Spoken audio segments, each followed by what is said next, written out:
Hi guys! For today's video ay sasama muna ako magsundo kay Jesus School dahil may pupuntahan din ako sa palengke at may bibilhin ako.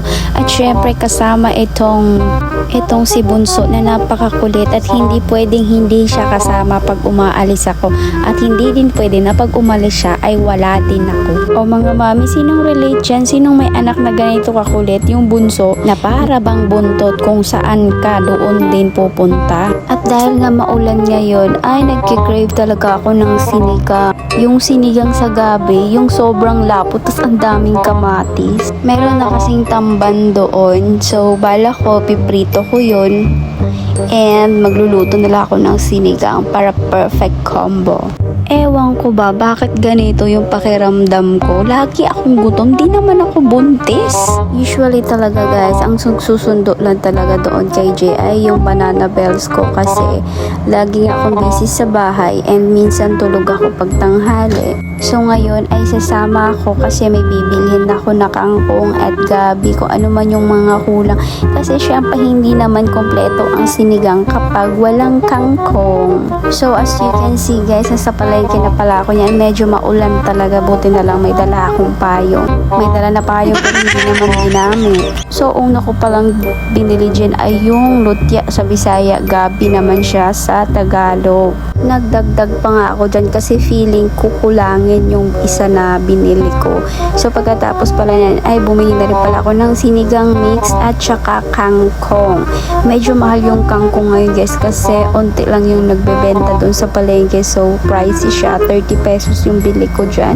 Usually yung price yan is 20 pesos lang. At may nadaanan niya ako dito na saging na suba. Bumili na rin pala ako guys. Paborito ko kasi yan. Since bata pa ako, paborito ko talaga yan. At mura lang yan. 10 pesos lang yan dito sa Butuan City. Naalala ko kasi nung nag-aaral pa ako, elementary pa lang ako, doon yun sa amin sa bundok. Ayan, 2 pesos lang yan yung isang saging yan. Ayan yung lagi kong inaabangan tuwing recess. At yung nagtitinda niyan, yung nanay ng classmate ko. At minsan lang kasi siya nagtitinda niyan eh. Kaya kapag nagtitinda yung nanay ng classmate ko yan dun sa school ay talaga ang saya-saya ko kasi sa 2 pesos ko kasi nabusog na ako. 2 pesos lang kasi yung baon ko palagi. Tapos minsan piso lang. So dumiretso muna pala kami doon sa palengke bago kami dumaan sa school para hindi na kami magliko-liko pa. At sakto naman yung pagdating ko sa school, 2:25 na, so labasan na talaga ng mga students. Alam nyo guys, parang nagme-melt talaga yung heart ko kapag nakikita ko yung anak ko na active sa school. Yan, sinusundo ko, talagang feeling ko nanay na talaga. Hindi ko lang feeling, totoong feeling na talaga. Ang sarap lang sa pakiramdam talaga na may estudyante na ako at napakatalinong bata. Thank you Lord! At pagkarating ko ng bahay ay hiniwa ko na agad yung mga sangkap para sa sinigang. Yung binili ko dun sa palengke, gabi lang yun, tsaka kangkong, tsaka sinigang mix kasi yung iba dyan ay meron pa akong stocks dyan na mga gulay. At niluto ko na rin pala itong tambay, nilagyan ko lang siya ng unting asin. At uumpisahan na natin magluto ng sinigang sa baboy na may unting baboy. Mas marami pa yung gulay. Kasi mahal yung baboy. Ay, mas mahal pala yung gulay. Imagine kung magluluto ka ng sinigang tapos gusto mo kompleto lahat yung sahog. Nako, aabutin talaga ng 500 bago ka makapagluto. Pero 1 kilong baboy naman na yun. At ito na nga, mag-uumpisa na tayo, magluluto na tayo ng sinigang sa baboy. At syempre, uumpisa natin sa paggisa ng bawang at sibuyas. Susunod dyan yung kamatis. And guys, mas masarap talaga kapag niluto mo ng sobra yung kamatis. Promise, itry nyo to. Masarap to. At syempre, susunod natin dyan yung baboy na kunting baboy lang. Mas marami pa yung gulay.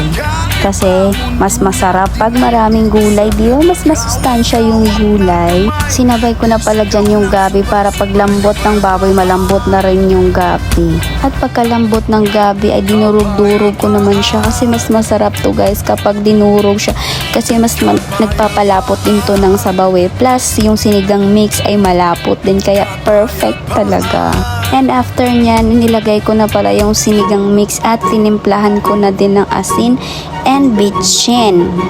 At yung okay na yung lasa niya, nilagay ko naman yung gulay, yung talong, tsaka yung sitaw. At nagdagdag nga ako dyan ng pampalasa dahil kinulang sa aking panlasa. At syempre, and the last one is the kangkong. Medyo marami tong kangkong guys kasi paborito ko rin to. And may mga bata kami sa bahay kaya kailangan marami tayong ilagay na gulay. So ayun lang yan ang for today's video natin mga ka-guys. And thank you for watching. Please share this video naman and mag-comment ka kung anong masasabi mo sa mini vlog ko today. Salamat sa panonood. Happy eating!